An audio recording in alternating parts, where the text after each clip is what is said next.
Welcome, everybody, to Astrology Unplugged. Got a lot to do tonight. We're going to talk about how the planets affect each other. And we're just going to do Sun through Pluto and not worry so much about Eris and Chiron, because that's already a handful. I'm not going to spend a lot of time on the outer planets because aspects are more important on the inner or middle planets. We're going to talk about how one planet affects another. Now I'm going to go pretty fast, so it's good that you have a tape that you can slow down. There's Shelby. Okay, when we're talking about planets against other planets, we're talking mainly about good aspects, bad aspects. Mainly the good aspects are the conjunctions, the trines, the sextiles, but even conjunctions can be bad. The negative are usually the squares and opposition. I want you to pay attention to what side of each planet I bring out. Each planet has a side to it. Good side, bad side. I hate to use those words, but that's kind of how it is. She's in position now. We're ready to go. 1940, this was the book that everybody used around the world by Reinhard Heberton, The Combination of Stellar Influences. This is a must-have for your library. He went through every possible combination of one planet versus another, and he even put a third planet in the middle, in case you have that in your natal chart. It's pretty good. It's early research. The one that came out in 1989 is much better by Arroyo, called Chart Interpretation Handbook. much better, much more astute, much clearer, much more accurate. This book is not translated very well from German into English, and it leaves a lot to be desired in a lot of its translations. But anyhow, it's still good. It'll get you a real start when you try to combine planets. For example, you would use these books when you see Mars squaring your Saturn, or Saturn squaring your Mars, or your Venus is square to her moon, or whatever combination is, a combination of stellar influences. Okay, I'm going to be short on some, fast on, longer on others. Now, I can't speak highly enough about the Arroyo book because it's really down to the real essence of these planets. What happens when Mars squares Saturn? What happens when Uranus is opposite the moon? Okay, I'm not going to get into all the aspects. I'm going to get into the plus and the minus. Okay, now, when we're talking about aspects, of course, one of the main things you must realize is the orb. How close is it? Okay, so if the sun is opposite the moon by 1 degree, that's really powerful. If the sun is opposite the moon by 9 degrees, it's not as powerful. It's all common sense. You got to use common sense. You've got to know what signs are ruled by what planets. You have to learn certain things. That's one of them. What signs are ruled by what planets? Okay? It's going to just keep chasing you all the time until you learn it. Certain things you just have to know. Okay, when I start with the sun, I'm not going to go through every planet, but the sun is so hard to talk about because the sun is the you, it's the real personality. That's why your sun sign is so important, because the sun is shining with that energy behind it of the sign. So the sun, when it's positive, like when it's trine to something, sextile to something, the sun is very positive. It usually works in reverse. The other planets trining the sun. And like Jupiter trine the sun, Saturn trine the sun, Pluto trine the sun. You're bringing the best out of these planets, combining them together. Gives you a strong self, a creative self, a viral self, vibrant self, etc. When you have a negative aspect with the sun, you have trouble with the personality. It can be very basic. Who you are. Saturn square your sun, Uranus square your sun, Pluto square your sun. These things can bring out the negative side of the sun through the eyes of the squaring planet. So when the sun is affected badly, it's like you got out of bed on the wrong side for your whole life. And you better work on it. Now, that's one reason orbs are so important. I'll see people with close orbs, and they'll be fighting this aspect their whole life. I'll see other people with 7 degrees, 6 degrees, they don't have to fight it that much. So orb is really important. When a planet is square or negative with the sun, it brings out negative qualities of the sun. When it's positive, like Jupiter trine to the sun, Saturn trine to the sun, brings endurance, athleticism.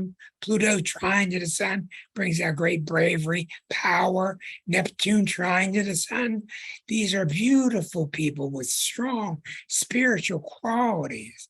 So I can't say enough, when it's the outer planets in good aspect to the sun, it's really major good stuff. And when you look up somebody in the chart and you're wondering about their chart, and they're just dynamite people, they got this pizzazz about them. That's usually because they got an outer planet trine or sextile to the sun or moon.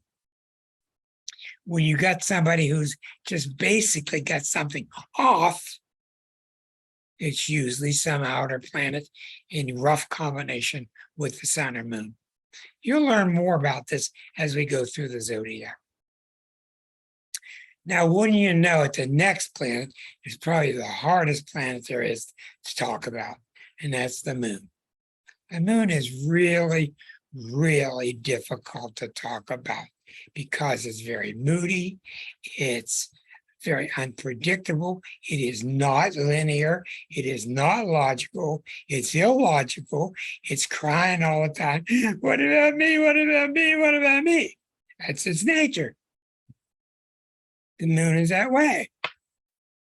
Now, when you got a nice trine, like Pluto trine to the moon, somebody really tough emotionally. Neptune trine to the moon, somebody who's just beautiful emotionally. You're around them and you feel almost like you're around Dalai Lama. When Uranus is trine to the moon, it's somebody who's really quick and really smart, and they just get it at all times.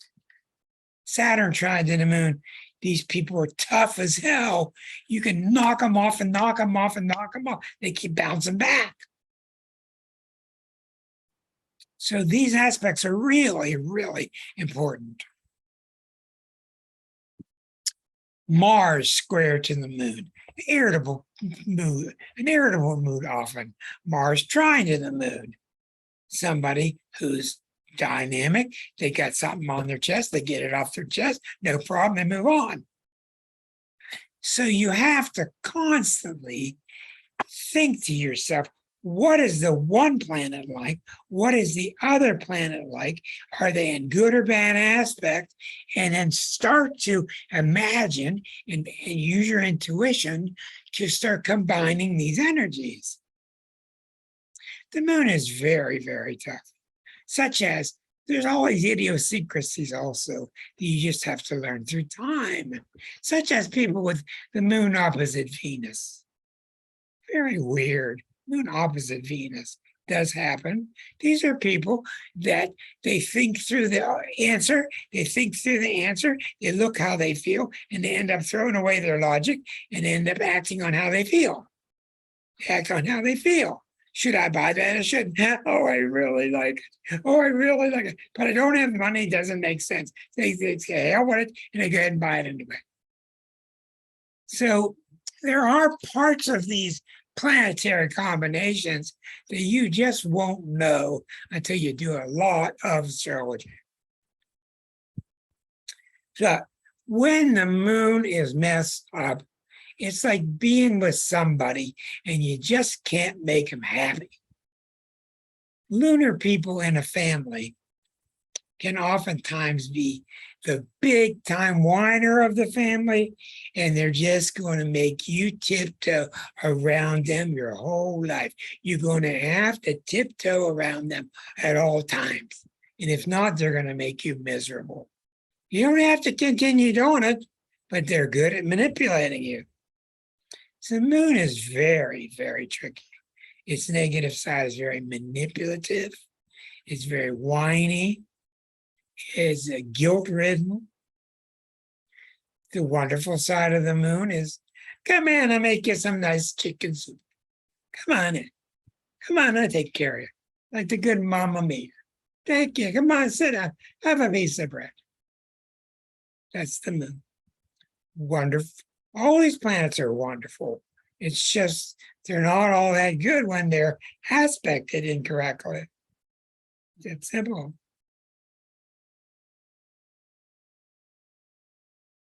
Sometimes when I see somebody who just is having a very difficult time in their life with their emotions, sometimes I'll do the fourth harmonic, which is related to the fourth sign of Cancer. And sometimes that chart will show me where this emotional instability came from, where this emotional moodiness came from. It's oftentimes when the moon is having trouble, it's oftentimes I'm not allowed to feel good. However I feel is wrong. Mom taught me however I feel is wrong. Dad taught me however I feel is wrong. Feelings are wrong in themselves. If you do not want a troubled moon, you do not want a troubled moon. If you do, you got to work very hard, and you can get past it. You got to work very hard to repair it. I'll get back to the moon some more later. Mercury. Mercury is a mind planet. It's about mental, thinking, talking, communicating. Mercury does very little to other planets. That's why when I see people, oh my God, Mercury's retrograde. Mercury doesn't do things to you. Mercury retrograde is a general pain in the rear. Yes, but it's not strong enough to do things to Mars or do things to Saturn. Yeah, the general rule is the outer planets do it to the inner planet. So when you see Mars square Mercury, Saturn square Mercury, Pluto square Mercury, now you got problems. So when you got a Pluto-Mercury problem, it's got to do with growing up feeling mentally insufficient, or somebody actually told you you were stupid, or past life. Neptune messed up with your Mercury. You're just confused all the time. You can't add up 2 and 2. You're not clear. You got this on and off intuition that you can trust sometimes, but not all the time. Uranus, when Uranus is trine to Mercury, brilliant, just brilliant, fast. When Uranus is troubled with Mercury, it's a mind that jumps to conclusions, changes subject mid-sentence, comes to illogical conclusions real quickly. So you just got to combine the two planets and see how they work right or they don't work right. Saturn. When Saturn's good aspect to Mercury, you have a good, strong mind, sit there and do accounting, do taxes, work your way through it. Very tough mind working through. It's like Liza when she helped me edit The Exquisite Zodiac. Iron mind. She'd come home from work with a very tired mind, and she just boom, boom, boom, work her way through sentence after sentence. And my Mercury and Sag was like, it's good enough. What's wrong with that sentence? It's fine. Look at it. No, it's not right. No, not right. And she was right, and we would battle it out. and ended up having a good combination. So when your Mercury's in trouble, it doesn't think straight. It doesn't reason straight. It's not reasonable. When your Mercury's in good shape from the other planet sends its good energy through Mercury, and that comes out in the nature of your mind or the way you speak. If you ever see people that just talk a mile a minute, these people have Uranus square Mercury. They could have Uranus sextile Mercury, Uranus trine Mercury. If it's going fast, it's Uranus. Okay? If it's deep and heavy duty and threatening, it's Pluto. If it's beautiful and ethereal, it's Neptune. If it's foggy and weird, what the hell are you talking about? It's Neptune. If it's Uranus, it's really fast and brilliant, quick.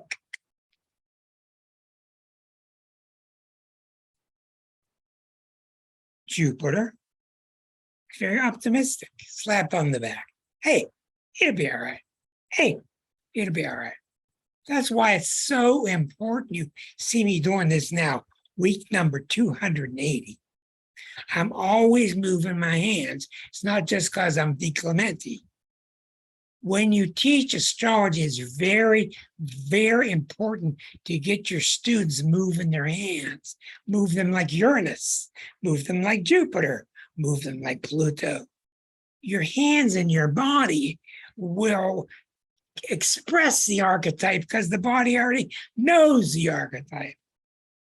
When you're talking about Venus being very pleasant, when you talk about Mars being fighting, see? We talk about Jupiter being flippant. That's why it's really, really important to pay attention to my hand movements and any good astrologer's hand movements when they're teaching. So Mercury is not that big of a deal. It is very affected by planets around it. Sometimes conjunctions can be terrible.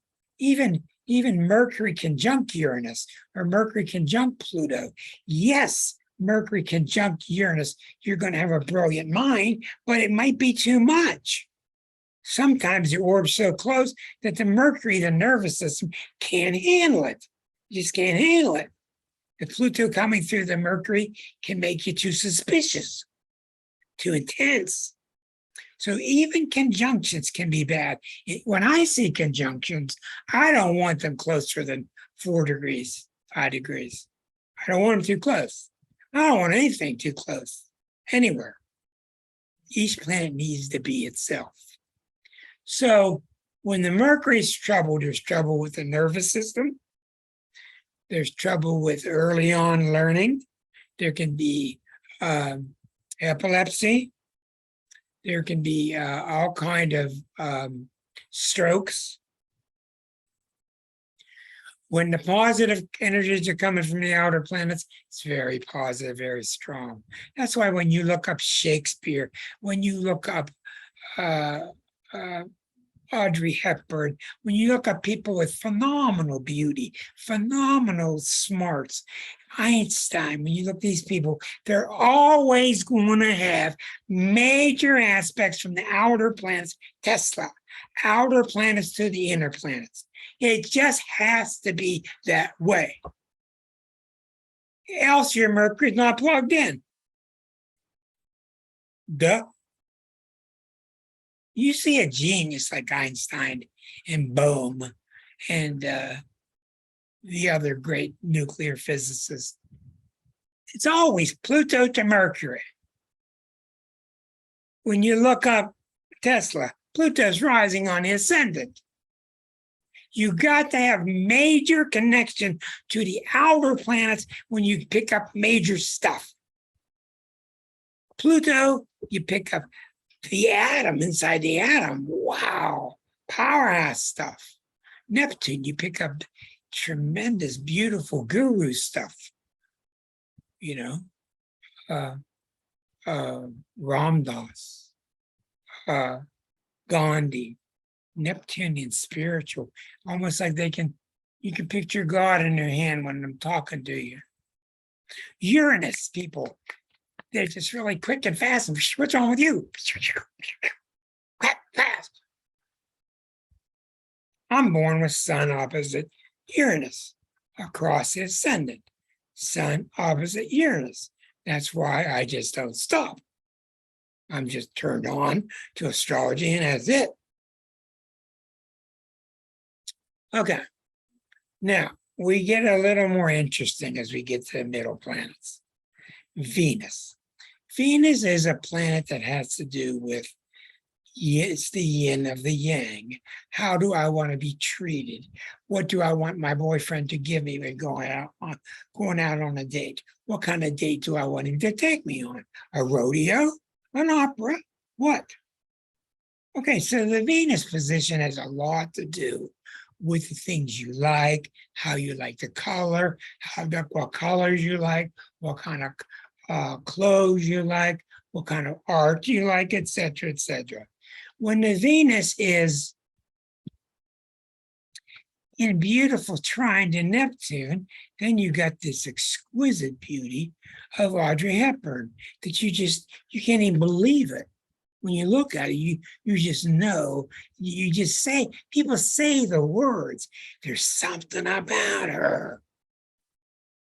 And there is something. She's attached to Neptune. Ta-da! It's really true.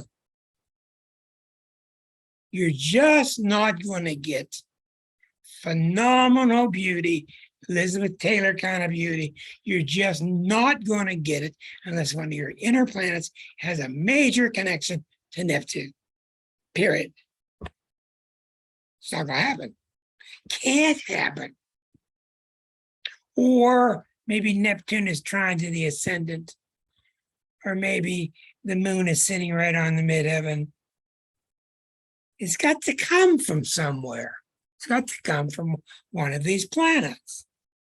When your Venus is messed up, you don't know how to socialize. You don't feel socially adequate. When Pluto's opposite Venus, these poor people, grow up being taught whatever, that they're just not adequate socially. They're flowers on the wall. They just don't feel right. They don't feel good enough. Oftentimes, it's low self-esteem. One of the most common things in astrology, low self-esteem. When the Venus is held up properly, when it's trine by Mars or by Saturn, it's somebody who's very charming. Come on in, get your drink, come on in, have a seat. Very charming. Come on in, they're very welcoming, and they're very open, and they're not threatened at all. And they're open and easy, tactful. That's Venus. That's a healthy Venus. Okay? When it's Jupiter square Venus, you got a bullshit artist. Come on, man. Hey, you doing? Come on and get your drink. Have a seat. Come on. Hey, Bill, get him a drink, will you? It's not real. You get the phony side of Jupiter coming out. So you deal with all these different sides of all these planets. So many people. I have tons of people, Saturn, Venus. It's unbelievable. Saturn, Venus, Saturn, Venus, Saturn, Venus. I don't know why. I think it's because, really, it's an inordinate amount. I think it's because these people, Saturn, makes sure. That's the problem with Saturn. Got to make sure. I think that people with Saturn, Venus, squares, conjunctions, oppositions, I think that they try so hard to socialize properly that they can, this is an Arroyo type of thought, they can actually end up being great at it because they work so hard at saying the right thing, reading the right book, reading about etiquette, trying so hard to learn the social ropes. That sometimes Arroyo is really brilliant about this. Sometimes people with really troubled planets end up with a big shoe shine. They just end up real good at it. And he's exactly right. Sometimes they are, because they work so hard. You've been around people before that just tire you out. Sometimes these people are Saturn, Venus, and sometimes they're just trying so hard to make sure the food's okay. And did you get enough to drink? And did you get the right seat? And are we on the right station? And they're just overworking, over trying. Virgo, Capricorn. And it can become tiresome. So a bad Venus is somebody who's awkward socially. They can be awkward, they can be closed down. A happy Venus, which is strong, is open, it's inviting, it wants to party, it's healthy, it's not crazy off the wall. Venus, Mars. Oh, this is another Arroyo. Almost always, people with, write this one down, almost always, people with a Venus-Mars conjunction are narcissistic. Even those with Venus and Mars in Pisces, which you wouldn't think. Even Venus, Mars in Virgo. But a lot of the times, if the orb is close, even if it's out of sign, even if one's in Leo, one's in Virgo, if Venus and Mars are near each other, what you have is this in love with you circle in the mirror all the time, in the mirror all the time. Looking good, looking good, looking good. I saw one yesterday. His sister was crying her eyes out because her other sister just never had any time for it. And the other sister had Venus, Mars together, and she was a Libra. And she did what I call 59-minute phone calls. She'd call the one sister, talk about herself for 59 minutes.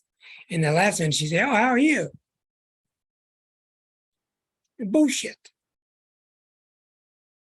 So the Venus Mars gets caught in a loop, a narcissistic loop, where you're putting out and you're all taking in. Because see, Venus and Mars together are two planets when they're well placed. They're very charming planets. The yin and the yang are working together. The yang is the Mars. I want to go get it, I go get it. The yin, I want that, I'll accept it. The yin, I accept it. The Mars, I go get it. When they're really well placed, like trying to each other, really sexy people. Like really knock your socks off effortlessly. Like people like Elvis had phenomenal, just sexy power from the combination of Venus, Mars. You don't get James Dean type of sexiness without Venus and Mars in aspect. It just doesn't happen. It doesn't come from your garbage can. It doesn't come from your crayon. It doesn't come from your forks in your kitchen. It's got to come from somewhere. It comes from the planets. That's where it comes. So if your Mars is square to Uranus, somebody who's very irregular, maybe possibly violent, maybe love of guns. If the Mars is trying to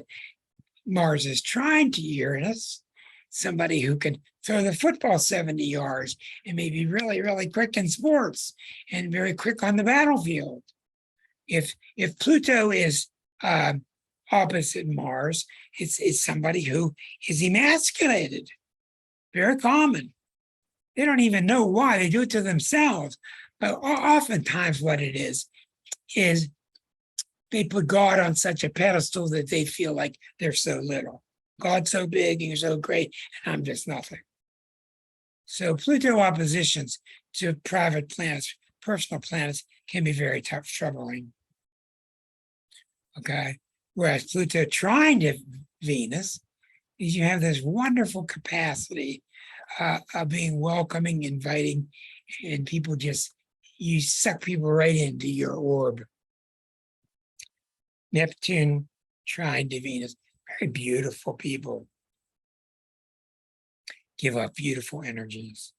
So when you feel these beautiful energies, people, get the people's birthday. Go home and look at the planets. You can throw it away in 5 minutes, but go take a look. This is how you learn. Go take a look. Oh, Neptune was trying to Mars. Oh, Neptune was trying to Venus. This is how you learn. If you don't do that, you're just waiting for happenstance to deliver a particular chart in front of you.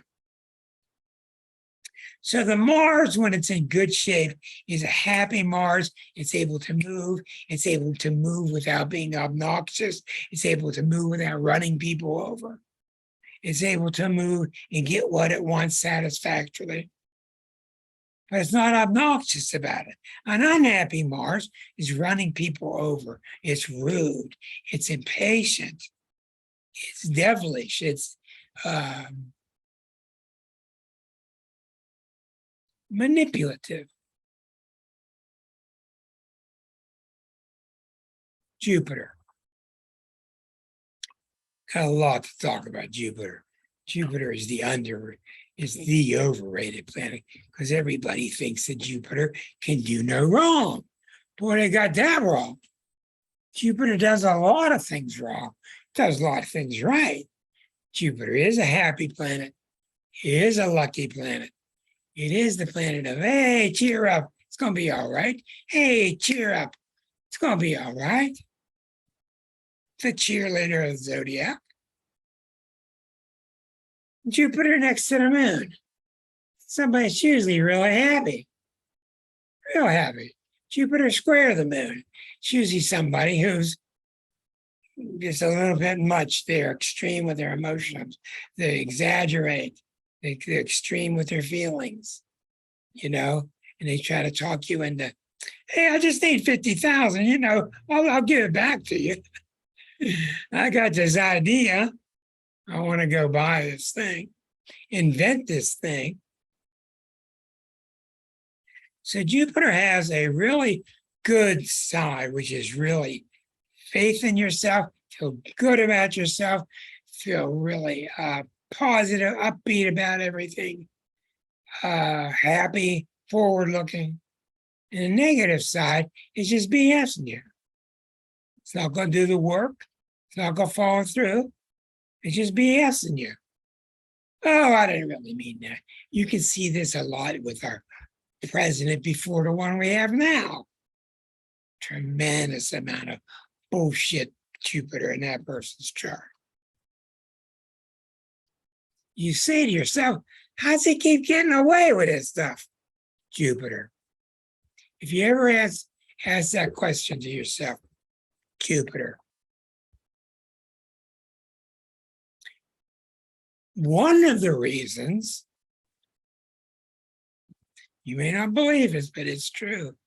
One of the reasons that Mr. Trump gets away with such crazy stuff that other people be in jail is he really believes that he doesn't deserve to be in jail. He believes it. That's one of the reasons it doesn't go. Period. It's not in his realm. I don't deserve to suffer. Another one is, I'm not wrong as him. You ever see that out of him? I'm not wrong, it's going to be him. So Jupiter is a tricky planet. Beware, like I just had a Jupiter return. Happens every 12 years. I was waiting to see what would happen, and I just had my nth number of Jupiter returns, and I didn't have anything external happen, but I did finally, a couple of days later, have a marvelous thing happen to me internally. Jupiter returns are very positive, very good, rich, happy return planets. One of the things that happens during a Jupiter return is very common. Things just land in your lap. Oh, there's money, this opportunity, this application. People invite you here. How'd that happen? So easy. It's opportunity, job interview. Hey. And it almost feels too good to be true. And a lot of the times, it does feel that way. Sometimes it is. Sometimes it really is. And I've coached companies through Jupiter returns. I've coached companies where other companies came and wanted to sell, wanted to buy their company, and they made all this noise and offered all this money. And I just looked closely, and when I saw the Jupiter involved, I said, okay, it sounds pretty good. But when I saw Neptune getting nearby, I said, don't do it. Don't do it. You're being deceived. Jupiter getting there, not too bad. Neptune getting there, you're probably getting deceived.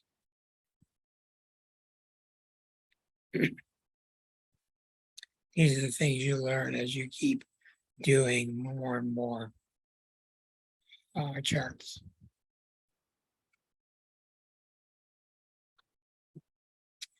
When you have a really good Jupiter aspect to something, it makes it happy. It makes it fortuitous. It makes it want to go outside. Jupiter, Mars, it wants to exercise, wants to ride a bike. Jupiter, Saturn, somebody with a really good business sense. Jupiter opposite Saturn, somebody with a really bad business sense. They don't know when to invest and when to hold back. They just don't know. Jupiter, Uranus. These people, I'm going to invest, and as a matter of fact, I'm all in. Right now, I'm all in. Oh boy, watch out, because it's just too sudden, too drastic, too big, too crazy. Be careful, Jupiter, Uranus. If Jupiter's trying to Uranus, sextile to Uranus, pay a lot of attention. Watch this person. This person's really a winner, really quick. They got their finger on the pulse. That's where these nth degree abilities come from. They come from the planets, and they come from the planets being a good aspect to something else. You know, I just met this this guy says, I met this gal, and boy, she's just not my type at all. But I sat down next to her, and we just had the greatest time. Fabulous. Average looking, not a lot of money, just had the greatest time. And I mean, great. Do 2 charts. His Jupiter sitting on her moon. Her Jupiter sitting on his moon. Her Jupiter sitting on his sun. This is where these things come from. Now, when you get into chart synastry like that, it gets really hard because it's very complex. But if you've got a weak spot, for example, let's say you've got a bad Saturn in your chart. Say your Saturn is square to 5 other planets. That's a bad Saturn. And you meet somebody and their Mars is opposite your Saturn. Just leave. Leave. You got their Mars opposite your weak spot. Don't talk about it. Don't fill anything out. Leave.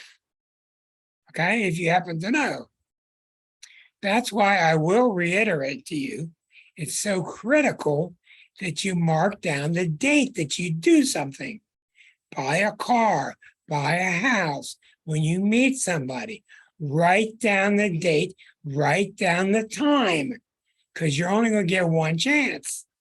Do it, and you will believe how valuable that is. Now, I belong to a Course in Miracle group called TTC, Total Transformation Course. And I remember when the folks got the idea, it was about 7 years ago, to start this group. Now they're well on their way. They're teaching this course all over the world. Very good group, very serious. Well, I saw a publication the other day that Daniel, who started the group, actually knew what day he started the group. So I wrote to him just out of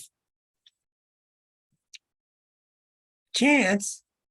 I said, Daniel, do you know what time? He said, yeah. So now I've got the date and the time of this group's beginning. It will never change, ever. This is phenomenal. If you know the date and time of your company's first dollar, of your company's grand opening, of your company's first sale, whatever it is, write it down. In fact, next week, I'm invited over the internet. I'm going to hold a webinar for people in the TTC group, and I'm going to tell them what I think about their chart. Because I think the chart has some marvelously powerful, wonderful things. And I also think the chart has a couple stern warnings. And I've already seen them myself with my eyeballs. The chart shows you. Charts know everything. They know everything. And the more accurate your birth time is, the better. When you're doing it without a birth time, it's very tough. Okay, let's move on. Okay, so let's talk about Saturn. Saturn is the most misunderstood planet there is, the most underrated planet there is. Sometimes it's very tough, it's very hard, and it's known for being limiting. It's known for being harsh, crippling, debilitating, and it can be. It's also a planet of rewards, a manifestation. And it took me a long time, over 40 years, to realize what Saturn's problem is its beauty. Saturn's nature is to make sure something occurs. Make sure you get that box wrapped right. Make sure you filled out that application right. Make sure you marry the right person. Make sure you pick the right cat from that shelter. Don't want to get the wrong one. But that's why the ring's around it. It's nothing more than that. It's making sure. And if for the longest time, for centuries, we didn't know about any planet beyond Saturn. That was it. So it's got a good and a bad reputation. And I think its bad reputation really comes out of trying too hard or trying too hard to make sure. Okay? You ever been on a date with somebody that they're just trying so hard at every little thing that you do, driving you nuts, Just be yourself. They can't do it. Can't be themselves. That's the end of that date. You ever go to work with somebody who has a good Saturn and you just give everything to them and you leave the room and you know it's going to work out. You give that to them, leave, bye. It's all going to work. Because that person's going to make sure a job gets done. It's Capricorn trait. So when you see Saturn next to Mercury or Saturn next to the moon or Saturn next to the sun, you hear all these books talking about how negative it is. One of the main reasons I got into astrology was in 1971, this woman saw Saturn square my sun in my chart, Saturn squaring my sun, and she told me I had no creativity. I said, well, I just don't think that. I don't think that writes 25 movies later, 280 shows later. I think I found her to be wrong.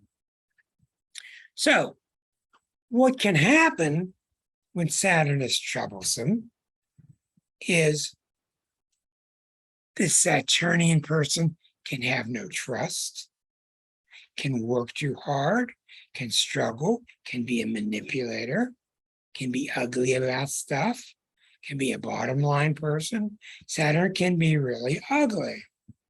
Saturn can also be beautiful because you guys go home, I'll stay and get it done. It's very noble. Guys, go home, go eat, see your kids. I'll get this job done. See you tomorrow. It's the father of the zodiac. So you got to be very careful before you put down Saturn. Very careful. I've seen so many people have Saturn hit their sun when they got a promotion. So many people get Saturn squaring their sun and they get happily married. So you got to be really careful before you buy what a lot of these authors are trying to sell you. Okay? The problem with Saturn is trying hard. Saturn senses in your chart. Usually where Saturn is in your chart is a weak spot. But it can usually turn into a strength, just like Arroyo says, because you work so hard at it. You work so hard. Look and see what house Saturn is in your chart. And tell me you don't work really hard in that house in your life, because you sense it needs work, and so you apply yourself. That's the reason why. Now, if you've got a Saturn trine, Saturn sextile, those things are marvelous. Marvelous. The people with sun, moon, trine, people with sun, moon, grand trine with Saturn, sun, moon, grand trine with Saturn, you can play king in the hill forever. You ain't going to knock them off the hill. You're just not going to. They're just going to beat you every time. They got tremendous stamina. So that's the good side of Saturn. It brings out stamina, strength, sanity. It's realistic. It's not wasteful. The bad side is it's not trusting. It's not caring. It doesn't have any faith. That can be the real problem with Capricorns. If you know any Capricorns, I know what I'm talking about. One of the biggest problems with Capricorns is they don't have any faith.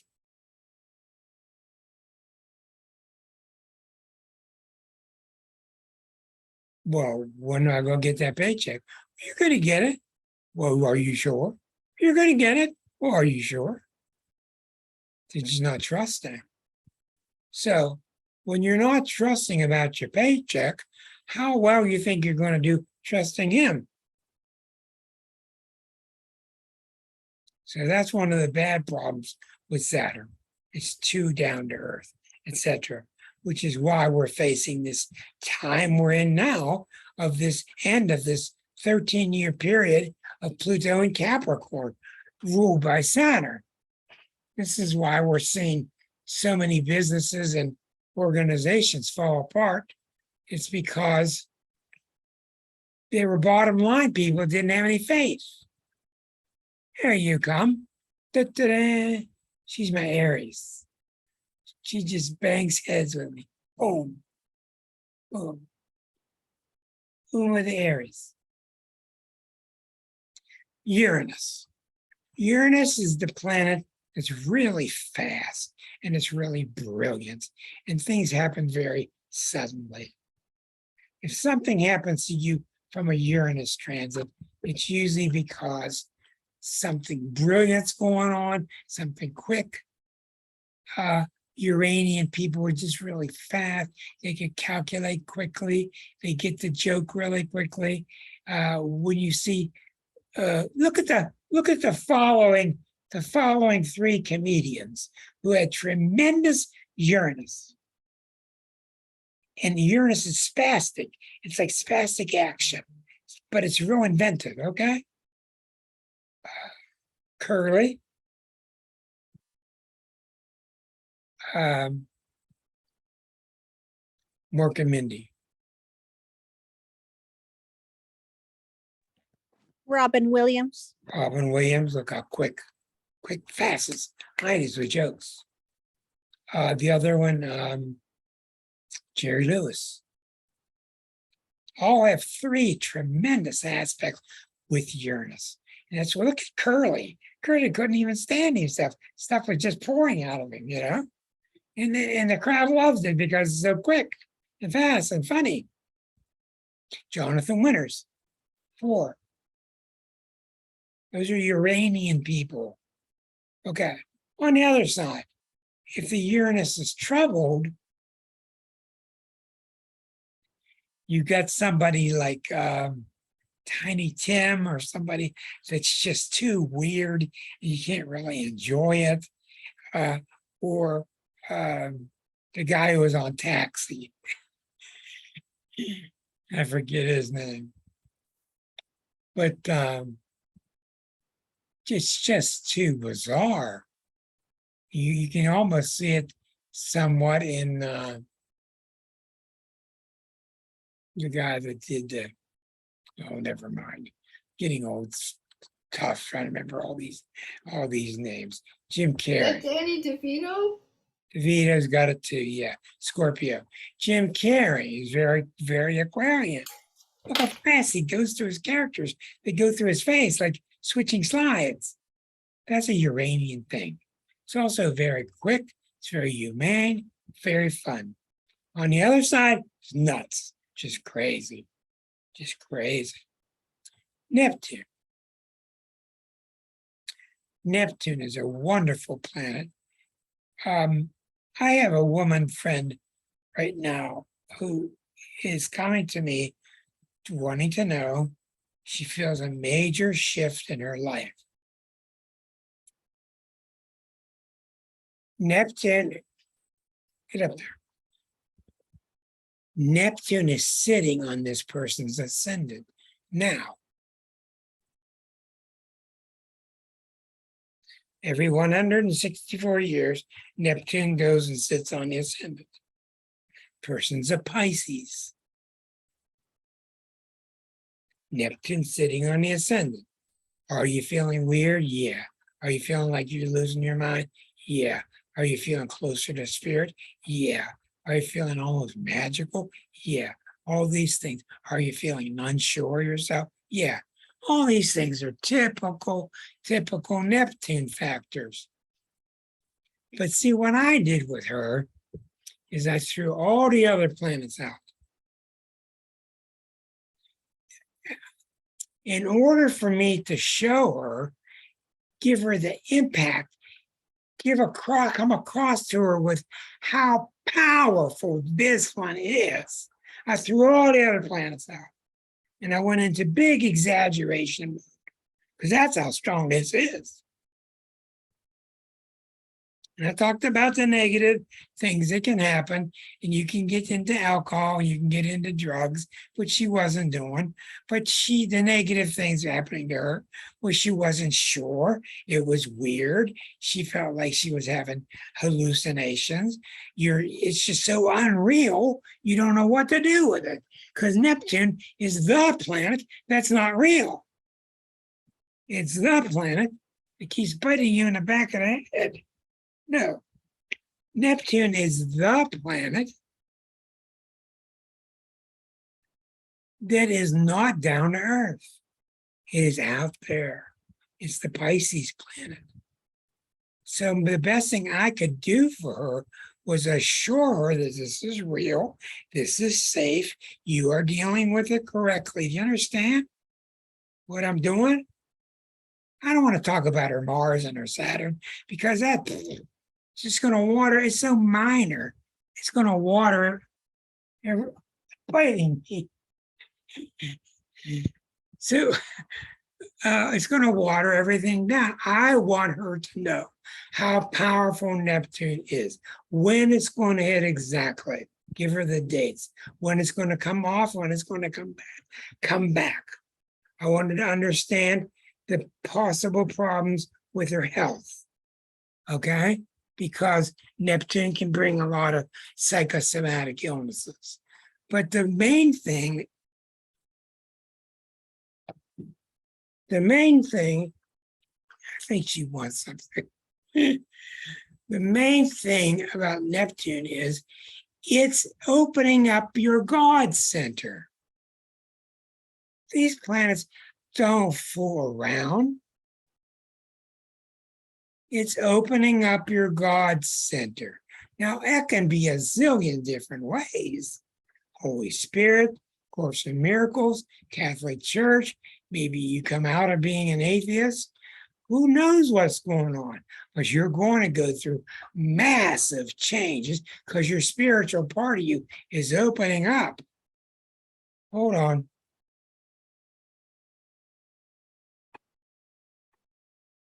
Every week. And I could be a crappy astrologer and tell her about all the symptoms, but that's not what this is doing. This is not coming from outer space. This has been cooking and cooking and cooking and cooking inside her. And now it's coming up to her crown chakra. It's now time for her to own it. And that's why she found me. If she weren't real advanced, she wouldn't have been able to find somebody. It's no coincidence. And I am able to sit down and tell her when's it going to peak, what's it going to feel like, what are the downfall of these planets, what are the things to watch out for, how's it going to feel, what's the weird part going to feel like, what's it really about. What it's really about is just trying to open you up to your non-self part. People don't like hearing that non-part. People want to be a self. People want to insist that there is a self and a body here, when there isn't. And all there is one mind.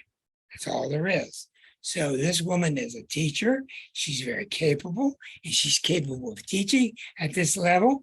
So I put it to her, and I showed her how we can talk about this later as it goes through these stages. But Neptune is here to take you on this journey that's beyond the body, beyond the self. And we've all heard about that. Rob Dass called it the CRISPR trip.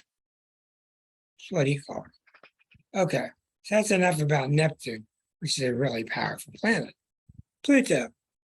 I've written more about Pluto than anything because it's been so prevalent the past 15, 20 years. When Pluto's on you, things become very intense. When Pluto gets near your natal planets, makes aspects to it, it either makes them really poisonous, aggressive, manipulative, dangerous, or it makes them very powerful, and it makes them very significant, and it makes them very honorable and courageous. Okay, when you see like Audie Murphy, or you see somebody come back from World War II with all these medals all over them, these people have big Plutos. These people have big, strong Plutos. When you see Jim Brown rush for all the yards that he did for the Cleveland Browns back in the 50s, knocking people down like it's nothing, it's a big Pluto. When you see extraordinary power, Pluto, that's what it's about. So, in your chart, you need to look and get acquainted with which big planets are making what aspects to my other planets. Are the big planets making aspects to my Mars? They're making aspects to my Mercury. So like I told you before, Pluto, Mercury, Pluto's Sun. Just a basic, Pluto opposite Sun. Just a basic sense of I'm just not that good of a person. Pluto opposite the Moon. Really complex. The most complex one there is. I see it all the time. Pluto Moon is usually somebody, Pluto square Moon or opposite, is usually somebody where the mother and the child did not divide up things properly. Either the mother lived vicariously through the child, the mother was jealous of the child. It can be really tough to figure out. It can really take you years to figure out what that Pluto means. But it essentially means that the emotional nature that you should have picked up healthfully from your mother didn't happen. That's why I look so much in the 12th harmonic, because the 12th harmonic gets me past your parents, gets me past blaming your parents, and I can see what happened in your view of things, why you felt you were inadequate, etc. Pluto Mercury, you feel inadequate mentally. Pluto Venus, you feel inadequate socially.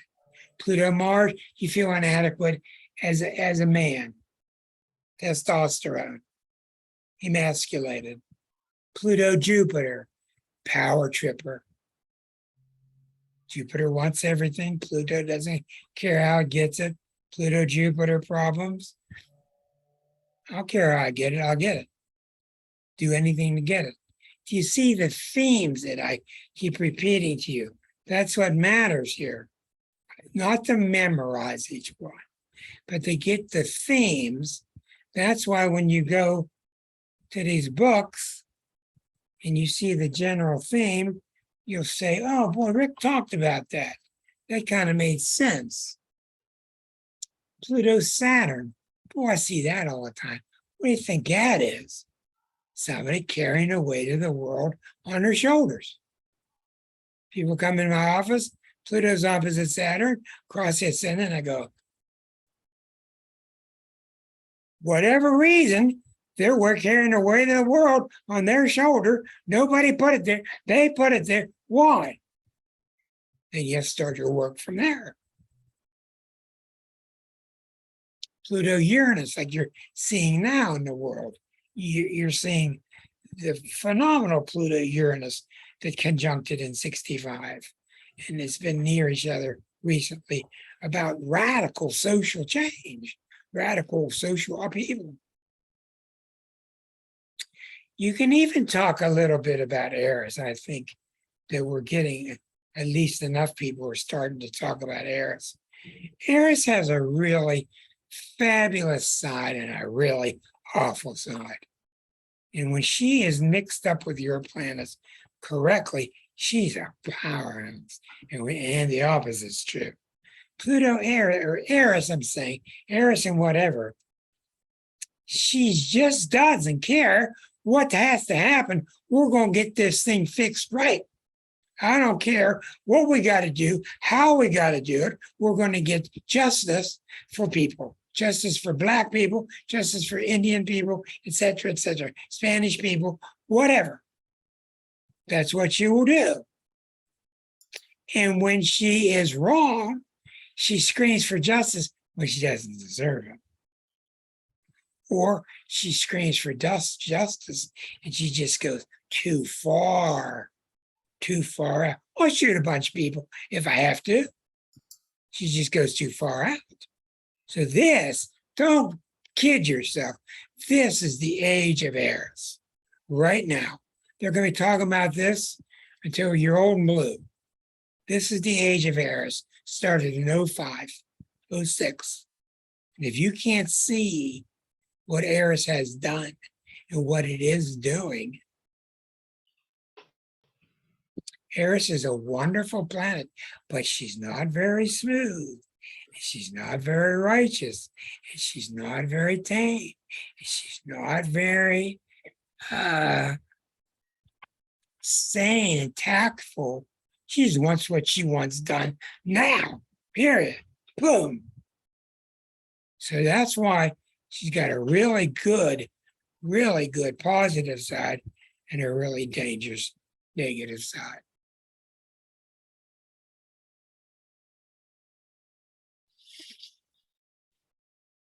I don't know what else I got to tell you. I think I told you about all of them. I did that pretty fast, really. Any questions you have about any of your planets, don't be embarrassed. Don't be shy if you want to talk about particular planets of yours, because when I started, and for many years, I'd have a certain conception of what these two planets meant in my chart, because a book said this, and then you learn more as you go through time. So don't be afraid to ask any question about anything you might have in your chart. Hey, Rick. Yes, Claudia. So the lady you were talking about with the ascendant being hit by her Neptune, Yes. that's a minimum couple of years Oh, that yeah, she's going to be this is feeling it. already, it's already been going on for 1 year. That's right. Okay. See, that's why you'll be a good astrologer, because you knew that. You sense the planet's speed. Yes, it's already been going on for one. And what I do with these people is I take them back to the actual date that it happened. And they say, yeah, well, I was I locked myself up in the hospital for a couple of days. Or they'll Mhm. say I had a breakdown then. And that's how you really convince them. Yeah. Yeah. You know what energy really kind of confuses me? And they talk about it a lot nowadays because we are having the last Uranus Saturn square. But just Uranus and Saturn, as Aurelio calls them, interchanges. It's Yeah.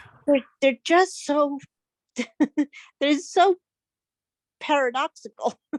Well, Uranus and Saturn, there's a lot to talk about, but the problem is that they're going on right now, and people are confusing what Eris is doing, and they're assigning it to Uranus and Saturn.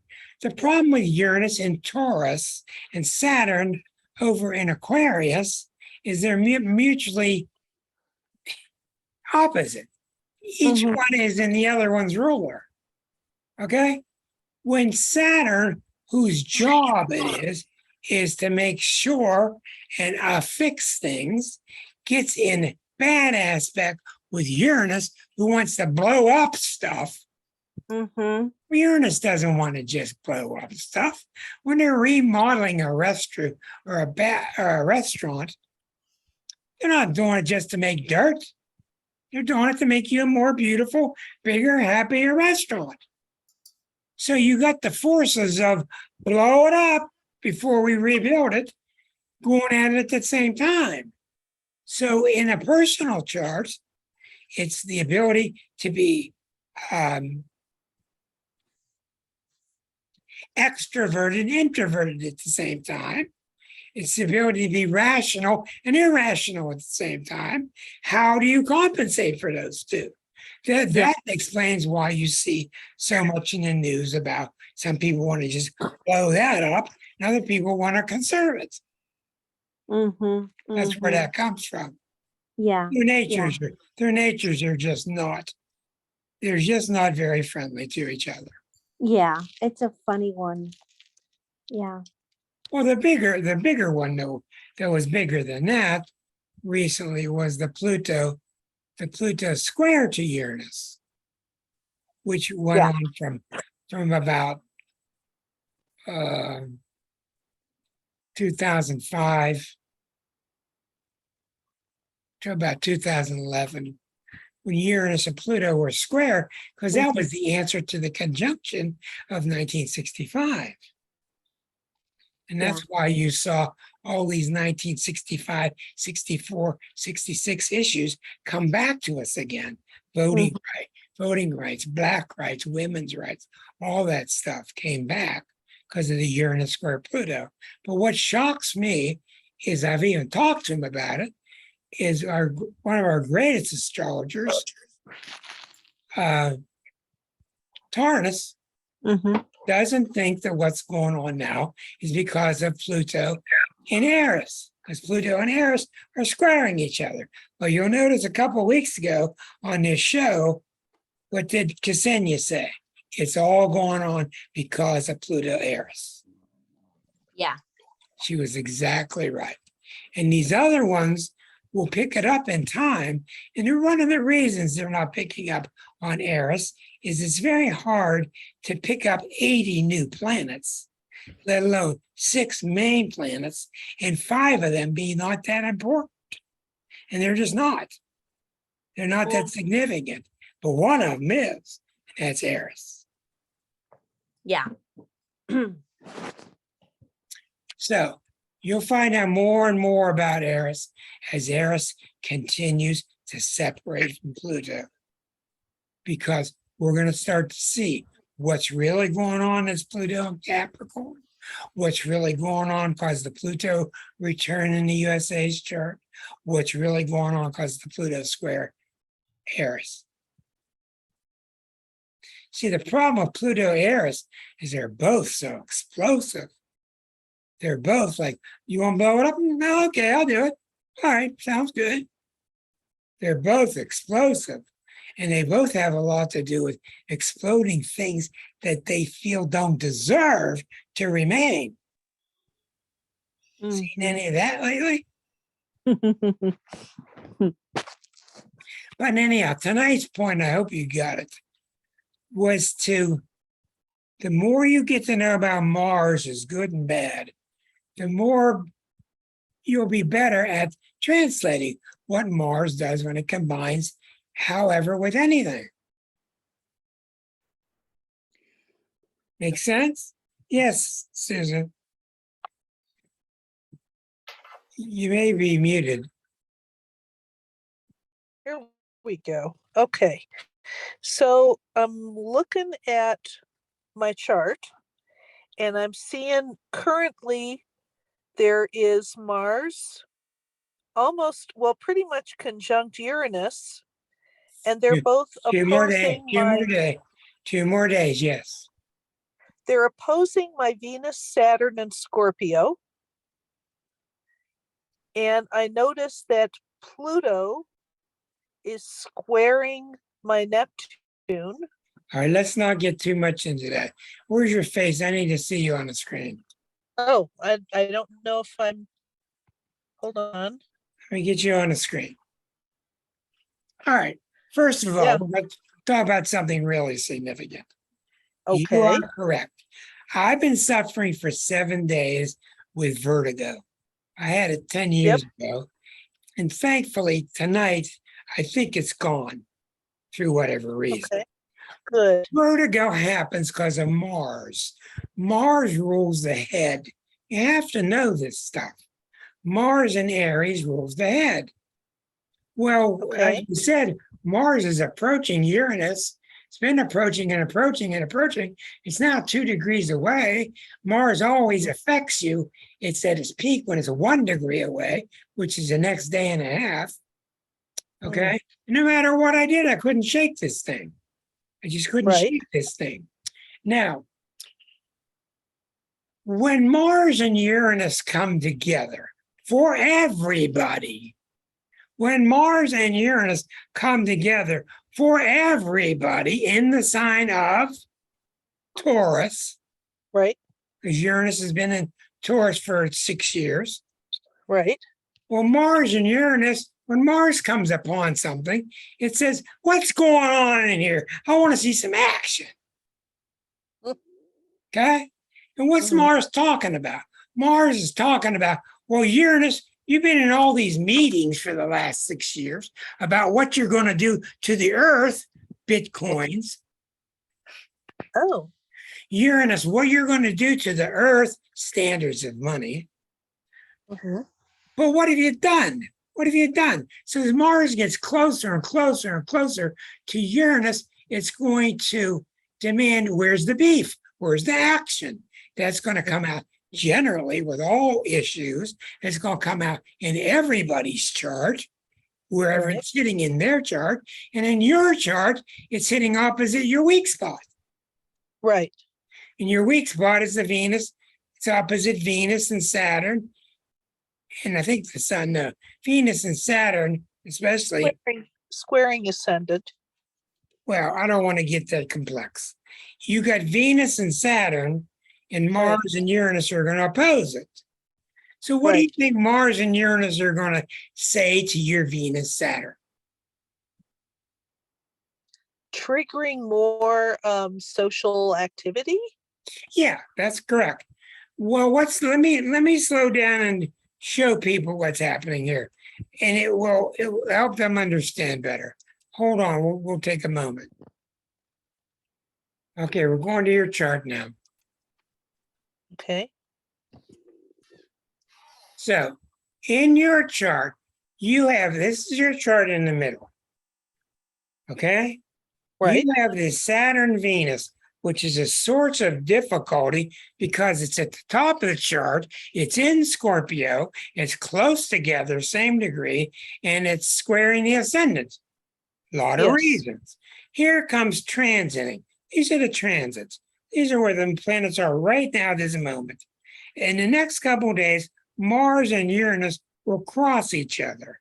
All right, you're already in the aspect now because you get 16, 18, 16, 15. This is already going on right now. These two planets are exploding and they're opposing your Venus Saturn. First of all, the two planets that are exploding, what do you think they are? They're how you're feeling about this issue after all this time. They're how you're feeling about it. You're the one that's your Mars. You're the one that wants to take action.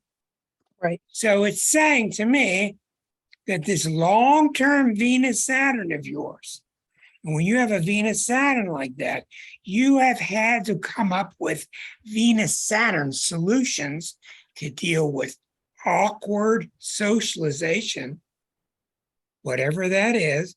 You have had to come up with your way of dealing with that all your life. And you've probably come up with ways throughout your life, maybe a couple different ways that have worked for you. And maybe some of the ways don't work. But Mars and Uranus are here demanding, the new you is demanding. Mars and Uranus are here now. The new you is demanding a new way of breaking through the Venus-Saturn impasse. Does that make sense to you? Yes. Okay. Now, I have to stop when I'm doing something like this because it can get really aggravating and it can be really difficult to mix all those energies up. They're rather volatile energies. So what I do in a situation like this is I stop and I say to the client, okay, how have you been feeling in these terms? I'm not sure how you mean in terms of socialization lately. In your natal chart, you have Venus Saturn at the top of the chart in the ninth house, which means it's your philosophy that you brought over with you from past lives. And you brought that philosophy over to be some kind of conventional Saturn, hold back the Venus, which is not a Sagittarian thing. It's not a moon and Gemini type of thing. So now there should be a newer, fresher attitude towards how you want to deal with this now. I'm confused. I don't really know. All right, that's fair. That's fair. Let me go back and show you what this means. This does not have to be resolved right now. Here is the way you deal with socialization all your life. And as you've been sitting there all these years, Uranus has been coming all these years. Uranus started here. It's come all the way around all these years. And now Uranus has been sitting there for a while. The last 3 years, sitting there talking to the Venus Saturn. And what do you think Uranus says to the Venus Saturn? It says, Saturn, take your grip off of her Venus. She ain't that uptight. Let her loose. See, the transiting Uranus is speaking. It has the stage. If it were the opposite, and Saturn were hitting Venus Uranus, it would be the opposite. Saturn would be talking about calming down. Let's cool off. But Uranus is saying to you, I feel I can handle this now. I feel I can take the Saturn grip off of that Venus and be okay socially. Therefore, I feel like I can hang out with younger people. I feel like I can try new types of wild, crazy art and be all right with it. There's a loosening up going. Now, you sit there and you're thinking of this. Okay. And it's not you. You're sitting there thinking that this is your thought the past 3 years. It's not.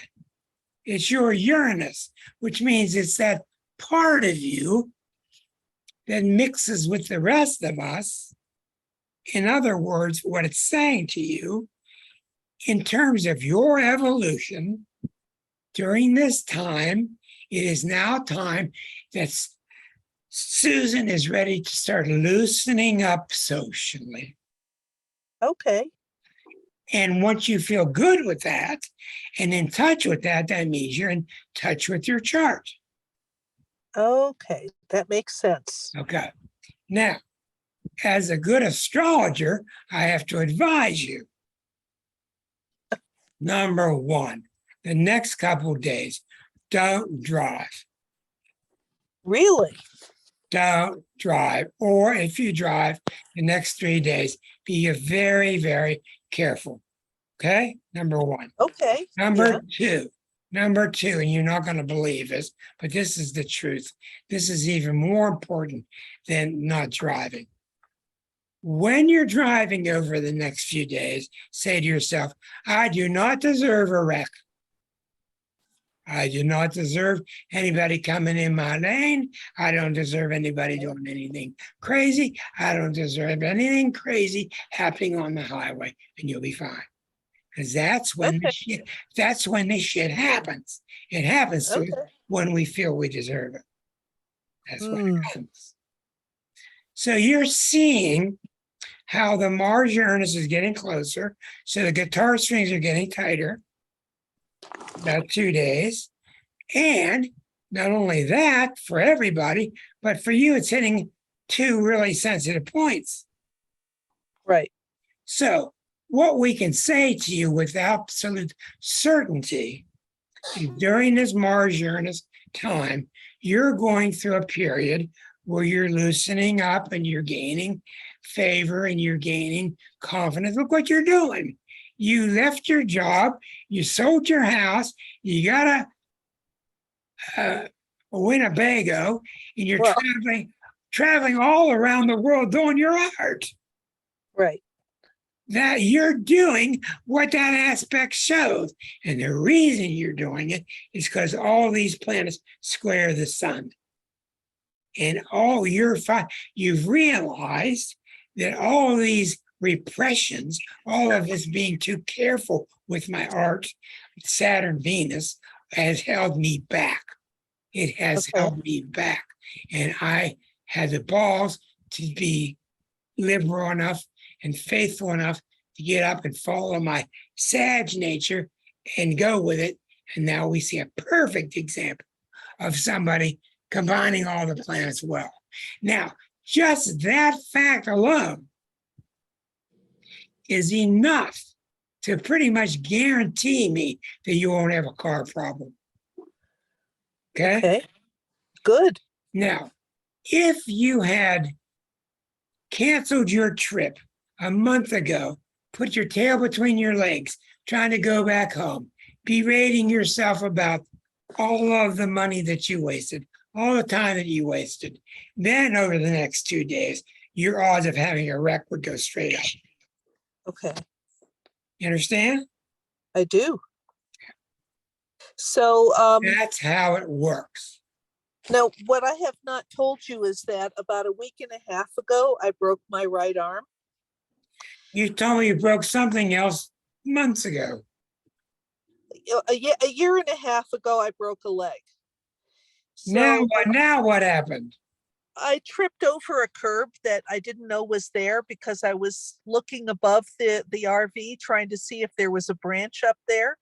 And I plowed into the curb and went flat down and landed on my wrist. So I sprained the wrist and fractured the arm up by the elbow. This is my right arm.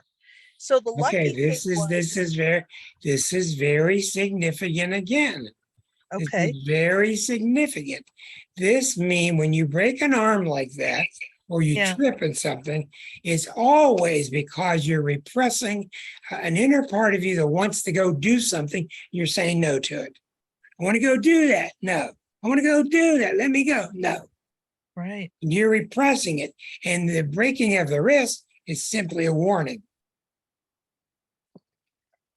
I'll guarantee it's what it is. Okay. There's no doubt in my mind. Now, I'm sorry you did. I hope you heal fast. Yeah. But you need to look deep, and it's not easy for you to look deep because you got a T-square to Neptune.